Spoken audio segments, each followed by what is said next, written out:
நீலகிரி மாவட்டம் குன்னூரில் 64வது பழ கண்காட்சியை மாவட்ட ஆட்சியர் அருணா தொடங்கி வைத்தார். இது குறித்த விவரங்களை நிகரான செய்தியாளர் ஐயாசாமி, இந்த பழ கண்காட்சியுடைய சிறப்பு என்ன?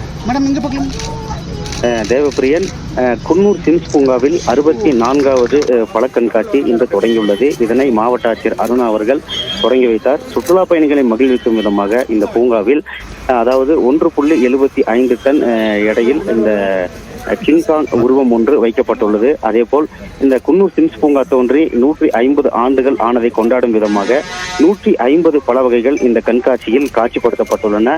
மேலும் குழந்தைகளை மகிழ்விக்கும் விதமாக கார்ட்டூன் சித்திரங்கள் மற்றும் எலுமிச்சைகளால் ஆன வாத்து மற்றும் சாத்துக்குடிகளால் டைனோசர் போன்ற உருவங்கள் இந்த முகப்பு பகுதியிலேயே வைக்கப்பட்டுள்ளன. இதை அதிகாலை முதலே பூங்காவில் குவிந்த சுற்றுலா பயணிகள் ஏராளமானோர் கண்டுகளித்து வருகின்றனர். சுற்றுலா பயணிகள் எளிதாக வந்து செல்ல குன்னூர் பகுதியிலிருந்து பேருந்துகளும் இயக்கப்பட்டு வருகிறது. அதேபோல் பூங்காவில் வெளியினுள் தண்ணீர் பந்தலும் அமைக்கப்பட்டுள்ளது. பூங்காவில் இன்று நடைபெறும் இந்த பழ கண்காட்சியானது தொடர்ந்து 26ஆம் தேதி வரை 3 நாட்கள் நடைபெற உள்ளது. தகவலுக்கு நன்றி ஐயாசாமி.